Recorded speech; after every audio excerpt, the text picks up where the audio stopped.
pero le ayudará a agilizar sus páginas.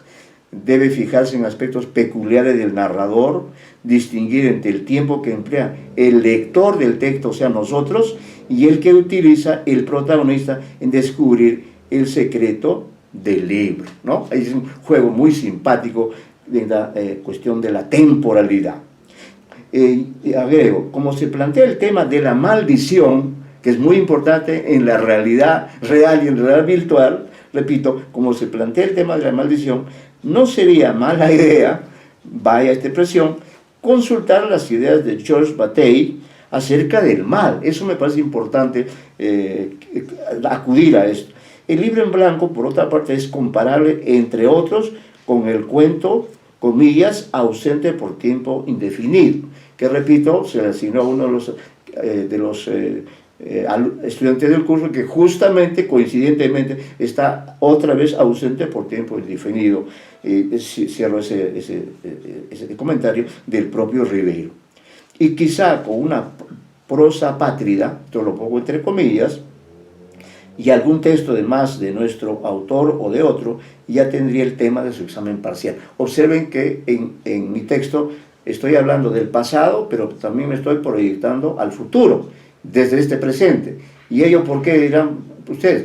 Porque según Borges, nosotros los humanos somos los únicos seres existentes que estamos en las tres dimensiones, cualquiera que sea nuestra edad, ya del momento en que tenemos uso de razón, como se dice, circunstancia que ocurre creo que hacia los 4 o 5 años, aprox, ¿no?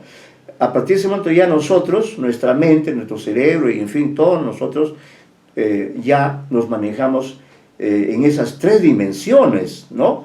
Estamos siempre en el presente, pero este presente se va acabando, va quedando atrás, ¿no? Ya estamos a las 17 y no sé tantos, y luego desde este presente que se va haciendo polvo, que puedo yo, mediante la memoria, mediante la literatura, mediante el cine, ¿no? U otro tipo de narrativa, de un testimonio personal, yo puedo mentalmente y narrativamente trasladarme hacia el pasado. Pero en este texto, que no es un texto de ficción, sino un texto de crítica literaria, ahí planteo, pues, ¿no? Que esta necesidad de que vayan ustedes pensando ya en el trabajo que será el del examen parcial, porque esto que estoy evaluando es una práctica calificada de mucha importancia para mí, porque, repito, como lo digo también, hemos podido funcionar dentro de los parámetros de la crítica literaria. Muy bien, entonces acá también sugiero ver la nota a pie de página número 2 con información sobre este famoso cuento. Ahora pasamos a hacer la evaluación del señor Córdoba, un alumno que espero que esté presente para que pueda escuchar lo que digo, que es otro alumno que siempre viene, y por eso incluso creo que habría merecido un análisis más detenido, se lo digo con toda sinceridad, pero creo que estoy siendo justo, estoy siendo equitativo en las evaluaciones, ¿no? Y subrayo la calidad del trabajo que hizo el señor Córdoba, lo subrayo. Bien, entonces Córdoba, el otro de Jorge Luis Borges y doblaje de Julio Ramón Ribeiro, o sea, él se dio el trabajo doble, ¿no? Por eso digo acá, el señor Córdoba hizo una notable y aguda exposición acerca de dos cuentos que aluden al tema del doble. Citó otros ejemplos como parte de dicho tema, Dostoyevsky y otros autores más, me parece, y empleó en forma clara y operativa categorías y conceptos pertinentes de la narratología y de la semiótica para esclarecer el complejo texto de Borges, en el que se encuentran el Borges viejo con el Borges joven, ¿no? Expuso varios aspectos que se podrán leer en el aula virtual de nuestro taller de crítica literaria. Y acá digo de manera personal, dialogamos después de la exposición acerca de dos autores de gran nivel en la literatura en lengua española. Sugiero profundizar en esta temática tan polisémica. Entonces yo subrayo la calidad de la exposición del señor Córdoba, que digamos en la práctica él sí trabajó con de manera, por cierto, bien pensada. Sí, él trabajó con esta categoría de la intertextualidad literaria, porque enfocó el tema del doble, que es tan trascendente, lo enfocó no solamente en Ribeiro, que era su tarea, sino que además se remitió a Borges como un antecedente, a Dostoyevsky, y citó otros autores, y realmente hizo un magnífico trabajo. Y nosotros analizamos en clase, que esto conste también, un diálogo, ¿no? En el que examinamos ciertas cuestiones, ciertas contradicciones, ciertos así nudos, ¿no?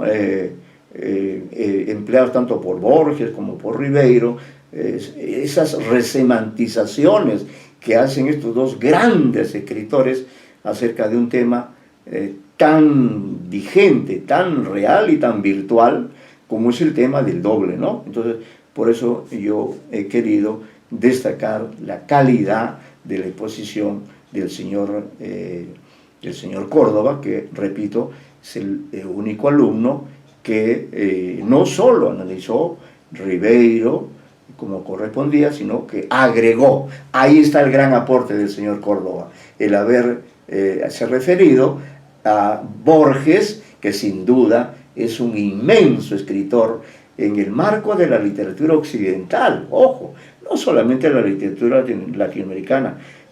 Borges fue reconocido, por ejemplo, en Italia, por el gran Umberto Eco, ¿no? Que en su gran obra, está el nombre de la rosa, ahí utiliza como uno de los personajes, crea un personaje ciego, ¿no? Que es justamente, que es una alusión, vamos a decir, un guiño al lector, ¿no? De la figura de Borges. Es decir, ese personaje, digamos, está inspirado, o es un homenaje que hace el gran Umberto Eco, por favor, ¿no? El gran Umberto Eco, esa gran novela que es El nombre de la rosa, el haber utilizado entonces Umberto Eco, nada menos que Umberto Eco, ¿no? Este detalle, esta presencia, me referí pues a este concepto, esta presencia, digamos, en tono de homenaje del gran Jorge Luis Borges, que es otro autor que me apasiona, y por eso celebro la buena idea que tuvo el señor Córdoba de elegir a y establecer el nexo entre el gran Borges y el gran Julio Ramón Ribeiro.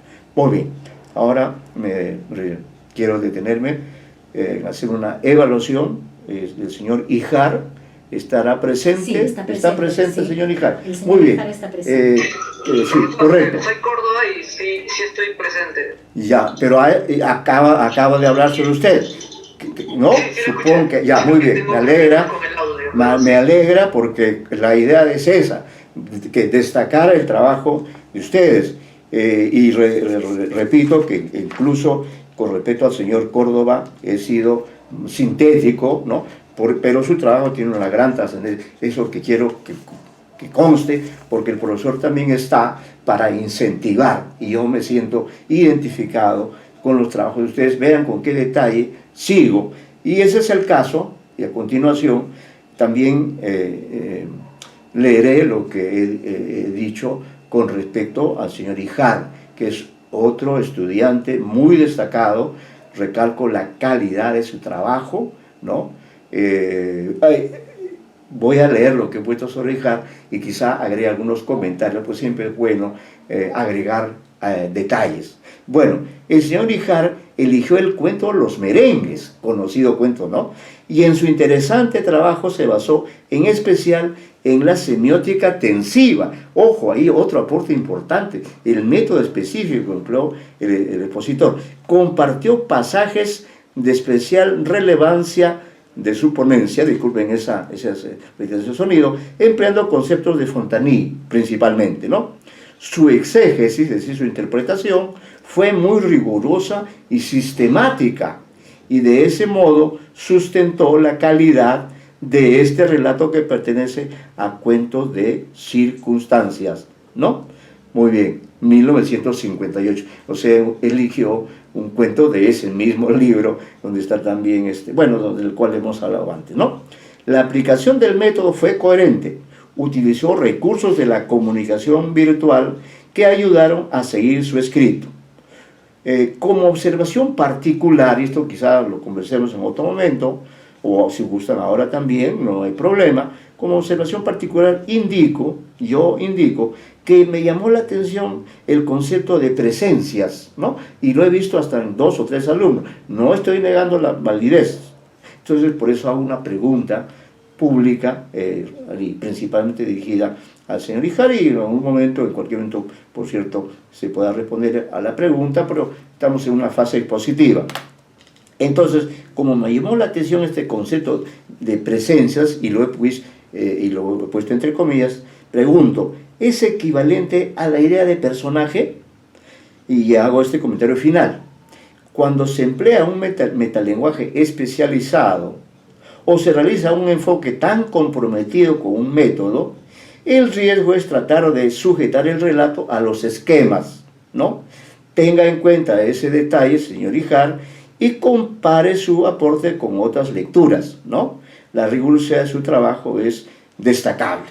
Entonces, me pareció muy coherente la exposición del señor Híjar, la seguí con suma atención, y repito, en el desarrollo de su trabajo, me llamó la atención este concepto de presencias que seguramente pertenece a Fontany.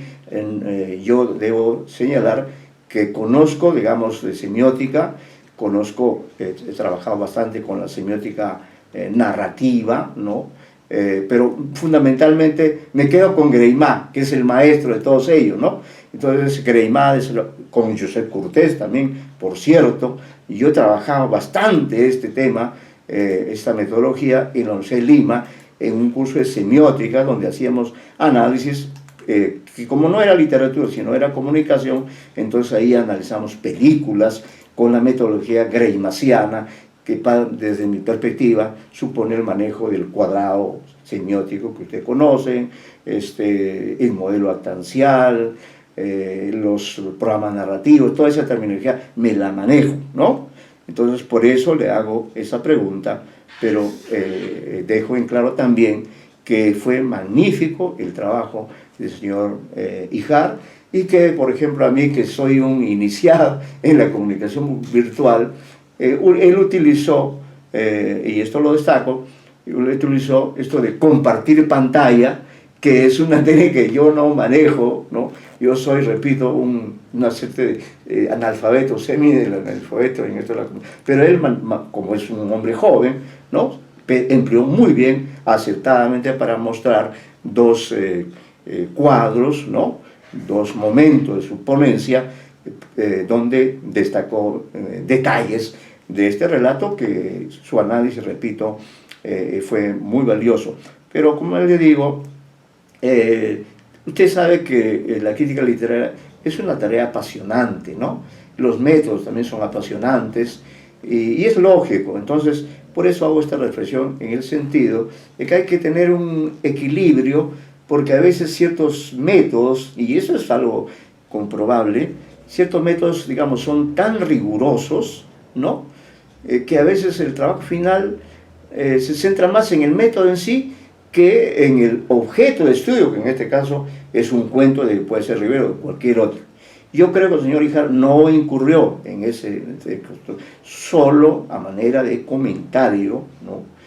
Señalo que hay que ser equilibrado, porque al final, ¿no? Digamos, si se hace una exposición equilibrada, gana el expositor, ¿no? Tiene una muy buena nota, eleva su nivel de reconocimiento, pero a la vez también hace una buena propaganda, porque no hay duda que la crítica literaria es propaganda sobre la literatura, hace una buena publicidad al método que maneja, que sería en este caso la semiótica tensiva, y también, por cierto, se da la posibilidad que ese texto se publique en alguna revista, o que sea parte de un libro que quizá el señor Híjar, ¿no? pueda estar pensando desde ya, porque repito, señor Ijar, que debe haber leído también a Borges, ¿no? Es seguro que él también aplica este principio que yo hago cotidiano, este principio de que como seres humanos estamos obligados a estar siempre en las tres dimensiones, como ahora que yo,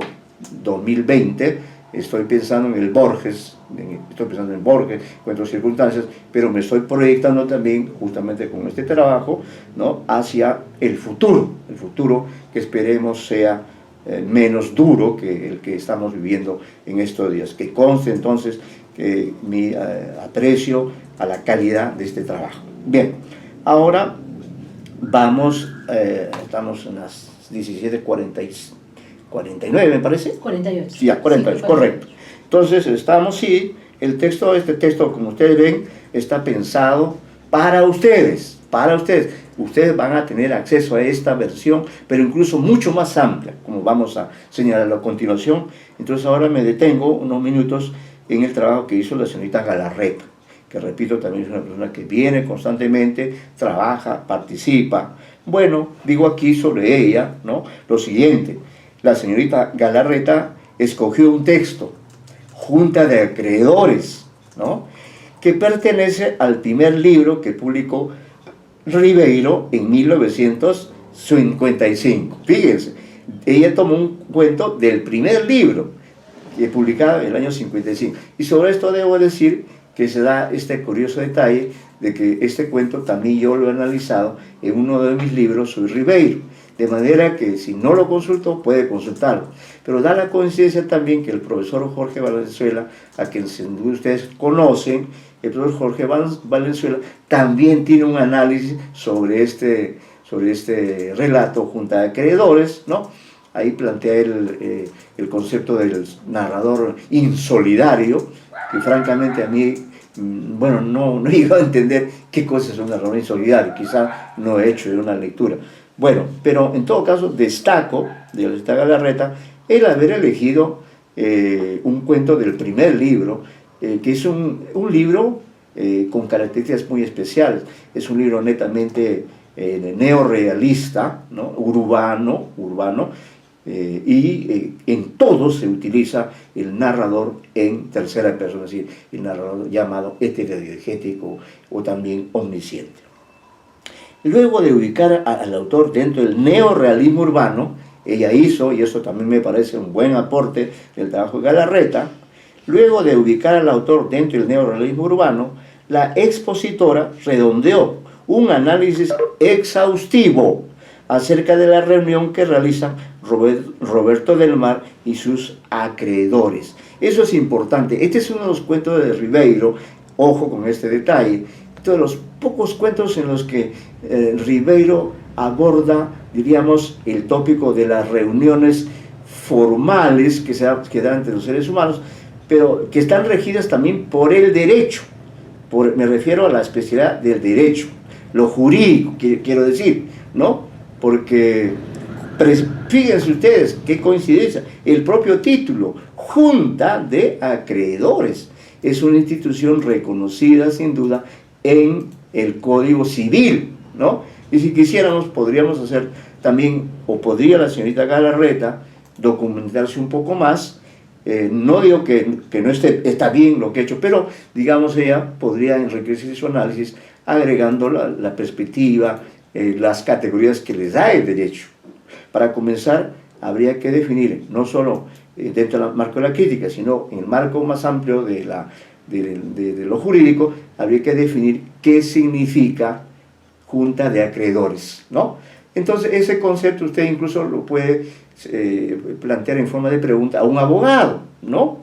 Es un tipo de reunión formal, en el cual es netamente una reunión formal, con fines económicos, sustentado legalmente, junta de acreedores. Repito, es una institución jurídica, y lo digo con cierto conocimiento de causa, porque también he seguido yo estudios de Derecho en mi alma mater, que es la Pontificia Universidad Católica, junto con San Marcos, ¿no? No se me vayan a resentir, pero yo tengo dos alma mater que son la Pontificia, la PUC, y San Marcos, donde estoy trabajando con ustedes. Bien, entonces, luego de esta observación, ¿no?, sobre lo importante que es acá lo jurídico en este relato, ¿no?, lo importante que es lo legal, porque se va a determinar algo que influirá en el futuro de Roberto del Mar, si declaran en quiebra o no su negocio, y si entonces él se verá obligado a pagar o no pagar. Bueno, eso está, digamos,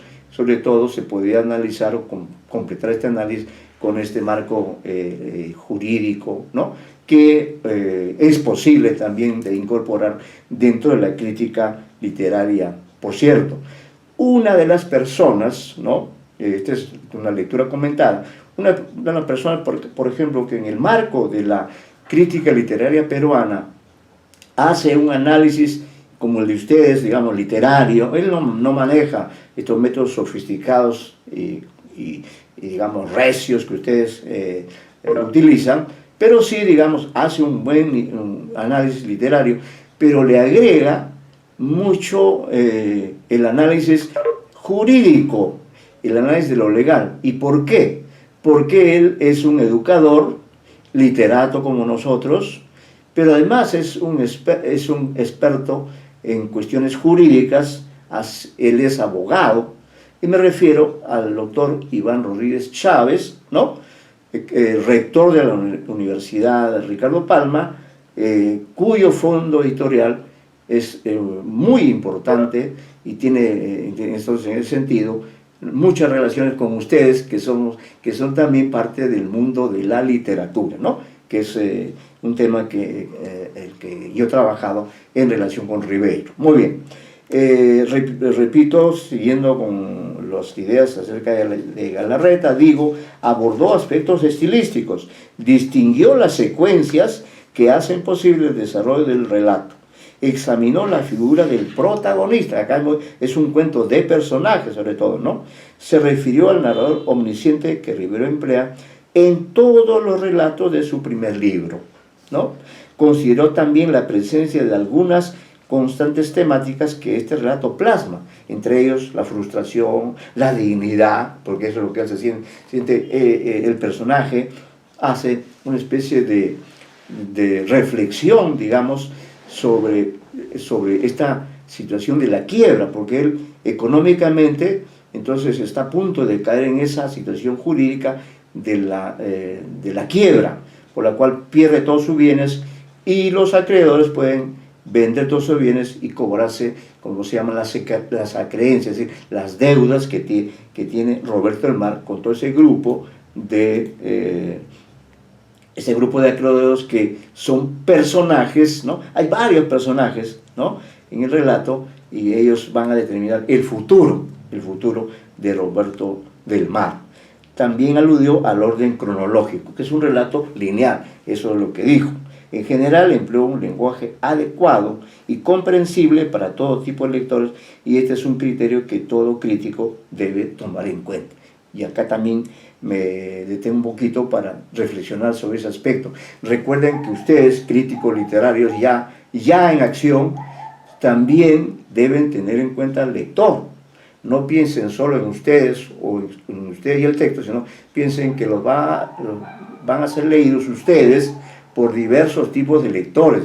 Entonces es una cuestión también de responsabilidad y de poder, en el fondo también, el que ustedes se manejen un lenguaje accesible, ¿no? O que si usan una jerga metodológica muy compleja que no es del dominio de todos, entonces ustedes tienen el recurso de ampliar su información, reiterar, como lo estoy haciendo yo ahora, o remitir a esta cuestión, porque son las llamadas cuestiones problemáticas, remitirlas al pie de página y ahí hacer un comentario adicional, ¿no? Pero, y como digo, muy accesible y bien planteado el análisis, lo cual no quiere decir que hay aspectos que se pueden trabajar más. Incluso a mí me parece que aquí hay, por ejemplo, un tema que esto es un aporte de momento, no está en el texto que estoy leyendo, pero sí, por ejemplo, a mí me llamó la atención en ese relato el tema del humor, ¿no?, representado por la presencia de un personaje que se llama, si no me equivoco, Ajito, ¿no?, cuya procedencia, digamos, parece la de ser de un personaje de ascendencia japonesa, quizá, ¿no? Entonces él pone una cuota de humor con su llegada, y el propio Roberto del Mar, que está en una situación así, está, como se dice, entre la espada y la pared, él también se permite una suerte de humor un poco negro, ¿no? Porque él es el que está en esta situación crítica de estar a punto de ser despojado. Hablaríamos narrativamente en el contexto greimaciano, está a punto de sufrir un programa narrativo de despojo, ¿no? Es decir, que la justicia justificará el que Roberto del Mar pierda su negocio y que sea, repito, incautado por la autoridad pertinente, y toda esa propiedad de ese negocio sea vendido y el monto total sea repartido entre los acreedores, ¿no?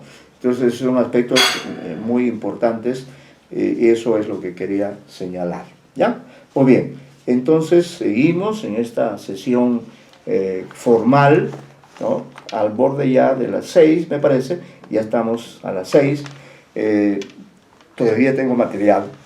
Continúo entonces ahora con la señorita Bustíos, que creo que está presente. Sí, está presente. Está presente, muy bien. Entonces, esto es lo que he puesto sobre la señorita Bustíos, que tengo una buena imagen, como creo que en general, ¿no? Porque ella desde los comienzos de este curso, siempre ha estado ahí dando presencia, ¿no? Y me hace recordar las clases iniciales en las cuales yo les planteé, ¿se acuerdan? Esa imagen, les planteé incluso como un pequeño reto el análisis de este cuento de este poema de Alberti, Rafael Alberti, ¿no? Se equivocaba, que nos remitía a esta situación también de incertidumbre, el tópico del mundo al revés que estamos viviendo ahora, no en la literatura, sino en la realidad. Eso quiero destacar, ¿no? Antes de entrar a un relato importante en la producción de Ribeiro. Y acá también hay un pequeño detalle que señalaré que deben tomar en cuenta. Este texto está pensado para eso, precisamente, es decir, para proporcionarles a ustedes una serie de herramientas para que el trabajo final sea óptimo, ¿no? Pueda ser reconocido como un aporte que no ha dejado de lado todos los aspectos. Este creo que es, bueno, leo para entrar en materia. La señorita Bustíos desarrolló un trabajo de análisis de terra incógnita. Ojo, el relato no se llama Tierra Incógnita. Si ustedes revisan, van a ver que el título es Terra Incógnita. Esto entrecomillado. Y luego continúo. Un clásico relato que figura en el libro Silvio en el Rosedal. Ojo, de 1977, ¿no? De 1977. Antes de sintetizar los varios y valiosos aportes de Bustíos, debemos señalar un pequeño detalle. Eso no es responsabilidad de Bustíos, por si acaso, pero lo señalo. En las colecciones de La Palabra del Mudo, realizadas sucesivamente por los editores Milla Batres y Jaime Campodónico, se descubre una pequeña diferencia en el nombre. En la edición de Milla se le titula Terra Incógnita, en la edición de Milla, ¿no? Que es el primer editor de ese conjunto, de esa colección de 4 tomos, ¿no? Y en la de Campodónico figura como Terra Incognita, es decir, como digo acá, desde el punto de vista lexicográfico, cabe destacar el uso de terra en ambas versiones, de procedencia latina, ¿no? Terram, el término viene del latín, y el olvido de la tilde en la versión de Campodónico. Es un pequeño detalle, pero esto me hace recordar un cuento que ustedes sin duda deben conocer, deben haber leído y hasta analizado, que es este de García Márquez y yo, famoso relato de nuestro querido exalumno, hoy ausente, ¿no? Pero siempre en mi memoria, Jorge Ninataita de la Rosa, que fue también mi alumno en décadas pasadas, del siglo pasado, del milenio anterior, y entonces él creó un relato que ganó un premio